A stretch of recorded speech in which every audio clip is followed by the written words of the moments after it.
네, 귀한 선생님들, 우리 친구들, 성도님들 반갑습니다. 오늘 다니엘서 6장의 말씀 앞에 서봅니다. 다니엘이 참 기도의 사람이었다라고 하는 부분들에 대해서 오늘 잠시 살펴보기를 원합니다. 우리가 설교를 통해서 나가는 부분이 있기 때문에 이 시간은 좀 보조적인 자료 차원에서 간략하게 필요한 부분들만 언급을 하는 것으로 프로그램을 구성을 하겠습니다. 우리가 오늘 6장에 들어가기에 앞서 두 가지를 한번 생각했으면 좋겠어요. 하나는 다리오 왕이 언급이 되어져요. 5장 마지막 쯤부터 시작해서 5장 31절부터 다리오가 언급이 되어지거든요. 그리고 6장 1절에도 다리오에 대한 언급이 나와요. 그런데 역사에 있어서 다리오 왕이 페르시아를 다스렸다? 이런 부분들은 없다라고 하는 것이에요. 그래서 벨사살이 역사에 이름이 없었다. 이런 논쟁을 불러일으켰던 것처럼 다리오에 대해서 그런 문제를 많이 일으켰어요. 이것을 어떻게 해결해야 될까? 많은 고민들을 역사 가운데 했는데요. 우리는 이렇게 보면 됩니다. 페르시아, 메데 바사죠. 바벨론을 무너뜨린 것은 메데 바사 연합군이에요. 종국에는 바사, 페르시아라고 하죠. 바사가 전체를 통합하기 때문에 우리를 통상적으로 바벨론 다음에 페르시아라고 이렇게 부릅니다. 그때 초대 왕은 고레스예요. 10장을 통해서도 언급이 되어지고 1장을 통해서도 고레스라고 하는 이름이 나와요. 페르시아 전체의 왕은 고레스가 맞고, 그럼 다리오는 뭐냐? 지역 왕이라고 보면 돼요. 넓은 지역이었기 때문에 왕 혼자 다 통치하진 않았거든요. 우리가 예수님 당시에도 보면 조금 개념이 다르긴 하지만 분봉왕이라고 있었다고요. 헤롯 안티파스라든지 이런 분들이 분봉왕이에요. 로마 황제의 지배 아래서 유다의 일정 부분을 다스리는 겁니다. 그런 개념으로 보면 돼요. 다리오는 그 바벨론 지역의 일정 부분을 다스리는 소왕, 작은 왕이었다. 그렇게 보면 역사적으로 전혀 문제가 없다라는 부분입니다. 또 하나는 다니엘이 그 왕의 법령을 무시하고 기도를 하잖아요. 기도했을 때 그것이 발각이 되어지고 어디에 갇히게 됩니까? 사자굴 속에 들어가잖아요. 그런데 다니엘과 세 명의 친구 느부갓네살이 세운 금신상에 절하지 않자 어디로 들어갔어요? 풀무불, 화형이란 말이에요. 그러면 왜 다니엘은 화형이 아닌 사자굴에 들어갔을까? 이런 생각도 한번 의문점을 가져볼 만 하잖아요. 근데 페르시아에는 배화교라고 합니다. 조로아스터교. 불을 숭배해요. 신성시했단 말이에요. 그러니까 바벨론이 했던 식으로 화형을 처한다라는 것은 신성모독이 될 수가 있는 거죠. 그래서 다니엘은 사자굴 속에 들어갔다라고 하는 부분들, 이 부분도 참고해 두면서 오늘은 우리가 다니엘의 기도 생활에 대해서 잠시 살펴보기를 원합니다. 다니엘은 기도의 사람이었어요. 그의 세 명의 친구 사드락, 메삭, 아벳느고, 하나냐, 미사엘, 아사랴, 이 세 명의 친구도 동일하게 기도의 사람이었다라고 하는 것. 이들이 기도할 수밖에 없었던 부분이 있기도 해요. 근데 그들이 이방 땅에 나아가서 그들이 하나님에게 간절한 기도를 통해서 하나님과 함께하는 법을 배우고 그 기도를 통해서 거친 환경에서 승리하는 그들의 삶의 비결이 기도였다라고 우리는 생각해 볼 수 있어요. 고향을 잃고 떠나갔습니다. 17세, 18세 이 청소년의 시기에 요즘 포로 신분으로 바벨론에 끌려가게 되는 거죠. 외로움이 있지 않았겠어요? 우리가 얼마 전에 추석을 보냈단 말입니다. 코로나19 때문에 그 전에 추석과는 좀 차이점이 있었지만 이때 특히 외로움을 많이 타는 사람이 어떤 사람입니까? 외국에 고향을 두고 있는 사람들, 재외 한국인들, 또 북한에 고향을 둔 실향민들, 이때 임진각이나 북한을 바라볼 수 있는 그런 곳에 가서 고향에 대한 향수를 달래곤 한단 말입니다. 그들이 갖는 고향에 대한 부분들은 우리가 가히 상상하기 힘들어요. 다니엘에게도 세 명의 친구에게도 고향 유대 땅에 대한, 예루살렘에 대한, 그 성전에 대한 그 열망함이 있지 않았겠어요? 뼈에 사무치도록 있었을 거예요. 그러한 외로움들을 이겨나갈 수 있는 힘이 무엇이었을까? 기도이지 않았을까 싶어요. 기도를 통해서 하나님의 품속으로 파고 들어가는 거죠. 또 하나는 이들이 바벨론에 끌려왔잖아요. 3년 동안 천재 교육을 받잖아요. 천재 교육을 받을 때 사람들이 대단히 탁월한 사람들이에요. 탁월한 사람들만 데리고 왔기 때문에. 탁월한 사람들만 데리고 왔을 때 공부하잖아요. 실력 차이가 극명하게 납니다. 예전에 우리 서울대에서 자연계열 쪽에서 가장 공부를 잘하는 사람들이 갔던 데가 서울대 물리학과예요. 그때 15명에서 30명 사이 뽑았거든요. 대한민국의 천재는 거기 다 가 있는 거죠. 의대보다 그때 더 높았어요. 그때 중간고사나 기말고사 딱 시험을 치른 다음에 시험을 보면 진짜 90점 넘는 사람이고 과락인 사람도 나온대요. 굉장히 실력차가 벌어지는 거예요. 그들도 나름대로 전교에 1등 한다. 뭐 지역에서 1등 하는 것은 여러 번 했을 텐데 그들만 모아놓고 공부를 하니까 거기서 차이가 벌어지더라는 겁니다. 시기와 질투는 대단한 거예요. 그러니까 똑똑하다고 생각했는데 거기 와서 밀린다고 생각해 보세요. 시기와 질투심이 발동을 하겠죠. 다니엘과 세 명의 친구는 여러 천재들 가운데서도 수재들 가운데서도 단연 돋보였어요. 10배가 뛰어났다고 이야기하잖아요. 그러니 다른 많은 사람들이 시기와 질투를 받지 않았겠습니까? 그걸 이겨나갈 수 있는 힘도 기도이지 않았을까? 그러한 눈총들을 받을 때 하나님의 품속에 들어가 의지하는 방편이 기도이지 않았을까? 이렇게 한번 생각을 해봐요. 오늘 말씀을 통해서도 보면 그 부분들이 확인이 되어져요. 30일 동안 왕 외의 다른 신에게 절을 한다? 왕 이외의 다른 존재에게 절을 한다? 그러면 그들을 사자굴 속에 집어넣어라. 이 법을 신하들이 다리오 왕을 설득해서 법을 만들잖아요. 이게 원포인트 법률인 겁니다. 이 법을 만든 목적은 뭐냐? 왕을 존경해서도 아니고 다니엘 한 사람을 잡기 위한 법이었다라고 하는 것이에요. 다니엘에 대해서 조사를 해보니까 흠이 없어요. 이 사람을 찍어내고 싶어요. 몰아내고 싶어요. 죽이고 싶을 만큼 미워요. 이 한 사람을 잡기 위해서 30일 동안 왕 외에 다른 곳에 무릎을 꿇는 자, 절하는 자, 기도하는 자, 그런 사자굴 속에 넣어서 사자밥이 되게 하자. 다니엘을 염두에 두고 만든 원포인트 법률이라고요. 그만큼 적수들에게 있어서 다니엘은 눈의 가시였어요. 그것이 또 확인되는 것이 뭐냐면 6장 13절이에요. 다니엘에 대해서 표현할 때 뭐라고 하냐면 사로잡혀 온 유다 자손 중에 이런 언급이 나와요. 다니엘이 총리를 역임했던 사람입니다. 그 사람의 호칭을 언급하지 않고 포로였다. 이걸 언급을 한다는 얘기는 이 한마디 속에 그들이 다니엘을 얼마나 미워했는지가 나타나요. 원래 고위공직을 지냈다든지 그 사람의 직책이 있으면 그 사람의 직책을 불러주는 게 그 사람을 존중하는 방법이에요. 근데 그 방법 안 쓰고 있잖아요. 그만큼 시기와 질투를 이방 땅에서 바벨론 시절이나 바사 시절이나 그런 눈총 가운데 다니엘이 지냈다라고 하는 부분들. 쉽지 않았을 거예요. 어떻게 이겨냈을까? 그것이 바로 기도의 힘이지 않았을까 생각을 해봅니다.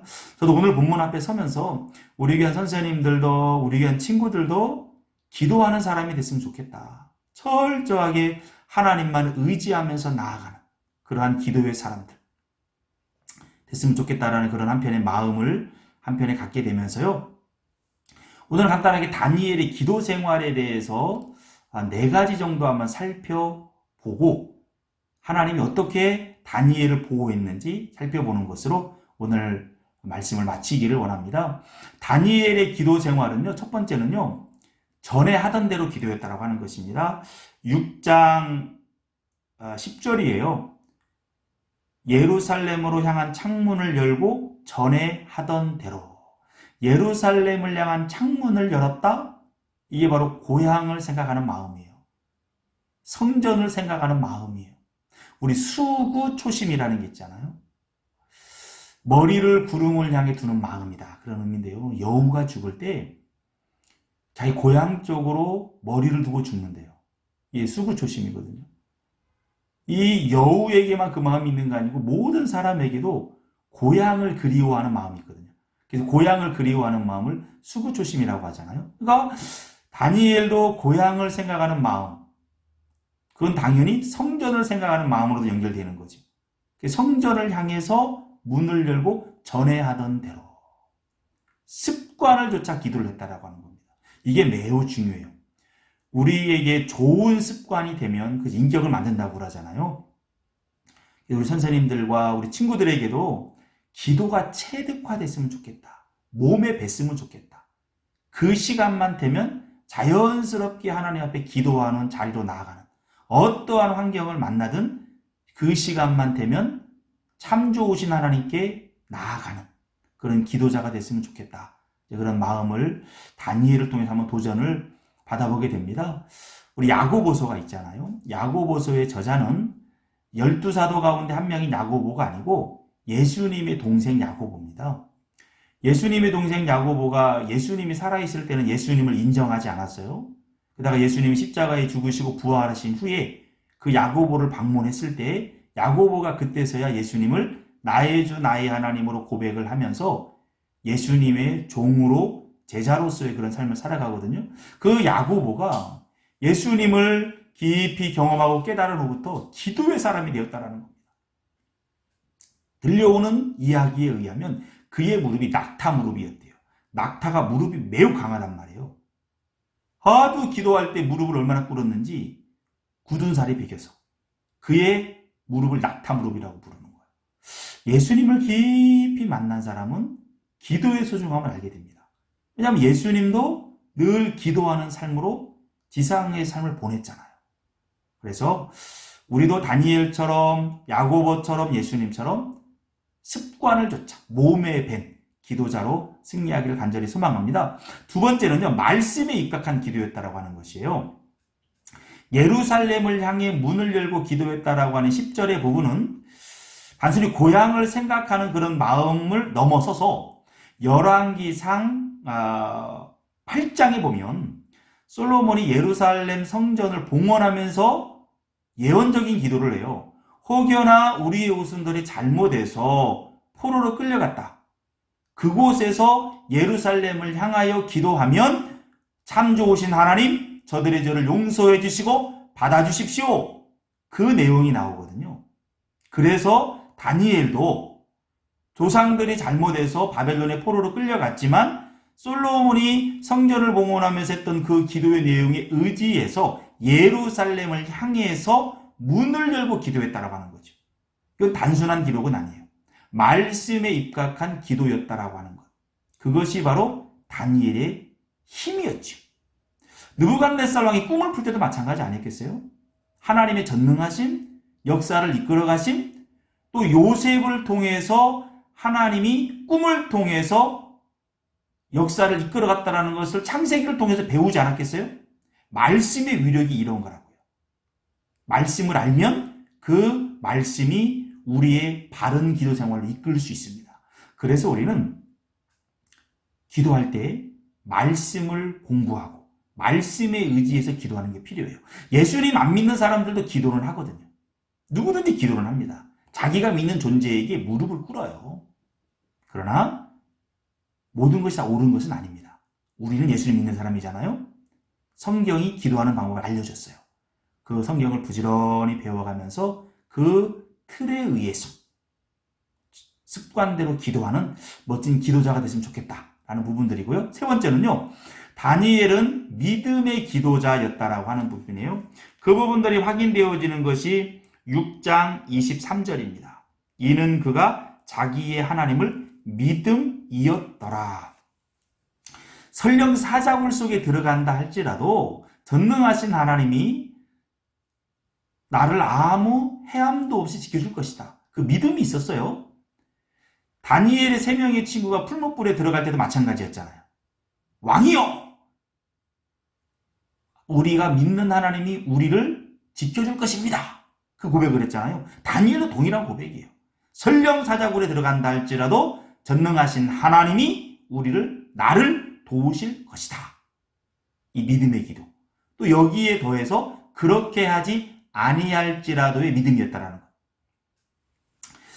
풀무불에 들어간 친구들도 전능하신 하나님 분명히 지켜줄 것이다. 그러나 그렇게 하지 않는다 해도 우리는 하나님을 섬기는 그 자리에서 떠나지 않겠다. 그 믿음의 고백을 가지고 나아갔잖아요. 다니엘도 마찬가지입니다. 사자굴 속에 들어가 나도 하나님이 지켜줄 것이다. 그러나 사자밥이 되게 한다 할지라도 하나님을 절대적으로 믿는 그 믿음, 지금까지 인도하셨던 그 하나님에 대한 믿음과 신뢰를 버리지 않는 기도자였다라고 하는 것이요. 기도는 내 뜻을 이루는 것은 아닙니다. 하나님의 뜻을 이루는 것이거든요. 근데 그 뜻이 이루어지는 부분들이 있어서 내 생각대로 아닐 수도 있어요. 그때도 흔들리지 않고 가장 완벽하신 하나님의 뜻을 믿고 우리 자신을 내어 던지는 거죠. 이게 참된 믿음이에요. 다니엘에게는 이런 믿음이 있었기 때문에 사자굴 속에 들어간다 할지라도 전에 하던 대로 예루살렘을 향해서 역사를 주관하시는 하나님, 섭리하시는 하나님, 심판하시는 의로우신 하나님을 향해서 목숨 내걸고 기도했던 그런 삶이었다라고 하는 것. 우리가 그런 기도자가 되기를 바랍니다. 마지막 4번째로 살펴볼 부분은요. 다니엘은 기도한 대로 사는 삶이었다라고 하는 것입니다. 하나님을 믿는 자는 하나님을 닮아가는 게 맞습니다. 레위기에서 우리 하나님도 내가 거룩하니 너희도 거룩하라고 얘기하잖아요. 우리는 하나님에게 기도한단 말입니다. 그러면 하나님의 성품이 우리 안에 스며드는 기도자가 돼야 되잖아요. 이걸 뭘로 증명할 수 있어요? 우리의 삶의 현장에서 증명이 되는 겁니다. 다니엘의 적수들이 다니엘을 잡기 위해서 원포인트 법률을 만들었다고 했잖아요. 그 법을 만들기 전에 우리가 사절에 보면 총리들과 고관들이 국사에 대하여 다니엘을 고발할 근거를 찾고자 했다고요. 샅샅이 뒤졌어요. 털어서 먼지 안 나는 사람 없다. 다니엘 고상한 척 해도 털면 먼지가 나올 것이다. 샅샅이 털었어요. 어떡합니까? 없어요. 그들이 얼마나 불꽃 같은 눈으로 찾았겠어요. 없어요. 이걸 통해서 다니엘은 참된 기도자였다. 기도와 삶이 분리되지 않는 삶이었다라고 하는 것이에요. 그래서 그를 잡기 위해서 종교적인 근거를 찾는 겁니다. 그래, 다니엘은 보니까 자기 신에게 기도하더라. 그걸 못하게 하면 되겠지? 하면서 이 법률을 만든 것이거든요. 그만큼 다니엘은 허물이 없었다라고 하는 부분을 우리 생각해 볼 수 있어요. 우리도 그러한 기도자가 되어야 되지 않겠나? 저도 개인적으로 그런 꿈을 가지고 있어요. 예수의 300용사. 법, 정치, 경제, 경영, 사회, 문화, 스포츠, 다양한 분야. 하나님은 각 사람을 재능 따라 만들었습니다. 그 재능을 찾는 게 필요하죠. 창조 목적이 되는 거죠. 그러한 목적을 하나님 안에서 추구해 가면서 각 분야 속에서 예수님의 정신과 자세로 나아가는 그런 하나님의 사람들을 키워냈으면 좋겠다.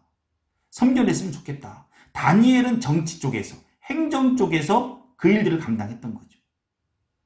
여러 분야가 있잖아요. 그 분야 속에서 진정으로 하나님 앞에서 사람 앞에서 부끄럽지 않은 기도와 말씀과 말씀 생활 여러 부분들이 일치되어지는 그런 멋진 사람들이 했으면 좋겠다. 우리 선생님들이, 우리 친구들이 그러한 사람들이 되기를 간절히 소망해 봅니다. 이러한 다니엘, 하나님이 그를 지켜주고 보호해 줍니다. 그러니까 민첩했다라고 하는 표현이 언급이 나온단 말입니다. 3절이죠. 민첩하다라는 말을 영적으로 해석하면 성령에 사로잡혔다는 의미가 되는 거예요. 성령에 사로잡힐 때 하나님의 의도를 읽어낼 수 있어요. 이걸 또 다시 적용해보면 왕을 향한 민첩한 마음이 있으면 어떻게 됩니까? 왕의 생각을 잘 읽어내요. 정책에 대한 민첩한 마음이 있으면 어떻습니까? 정책에 대한 이해도가 빠르죠. 문제 해결력이 빠르죠. 다니엘은 행정적으로 탁월한 여러 가지 부분들이 하나님의 마음이 합했기 때문에 또한 왕의 마음을 정확하게 읽어냈기 때문에 합당한 정책과 행동을 할 수 있었다라고 하는 것이죠. 이때 다니엘의 나이가 얼마냐? 80에서 90으로 봅니다. 그 나이에도 그 민첩함이 쇠하지 않았다라는 것이에요. 그게 기도하는 하나님의 사람에게 주시는 특권이지 않나? 이런 생각을 해봅니다. 우리도 그런 은총과 복을 받기를 소망하고요. 하나님은 다니엘 사자굴 속에 들어갔어요. 하나님은 천사를 보내서 사자의 입을 봉합니다. 이 사자들은 몇 날 며칠 굶주렸을 거예요. 그러나 하나님이 미리 천사를 보내서 사자의 입을 봉함을 통해서 다니엘에게 조금도 해를 가하지 못하게 하는 기적을 경험시켜 주었다라고 하는 부분들. 그리고 하나님께서 전화위복을 줍니다. 적수들은 다니엘을 잡고자 했어요. 그런데 하나님은 이 기회를 통해서 적수들을 제압했다라고 하는 것입니다. 아마 굴이 위에서 아래로 내려가는 굴이었던 것 같아요. 왜냐하면 그 적수들을 위에서 이렇게 던졌을 때 사자가 뛰어올라서 그들을 먹었다고 했거든요. 위에서 그러니까 집은 넣게 되는 거죠. 도리어 적수들이 그의 처자식까지 포함해서 도리어 그들이 제거되어졌다라고 합니다.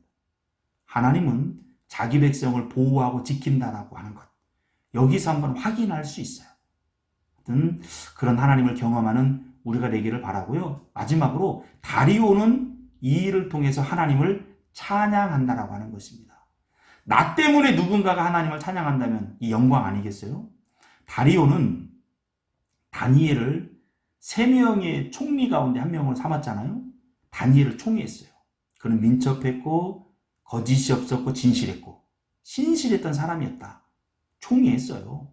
그러다가 신하들의 잘못된 술책에 넘어가서 잘못된 법을 만들긴 했지만 다니엘은 다니엘의 족수가 다니엘을 잡기 위해서 그 법을 만들었다고 생각을 못했던 거죠. 나중에 그걸 확인했을 때 땅을 치며 후회합니다. 그리고 어찌하든지 다니엘을 구하기 위해서 백방으로 노력을 해요.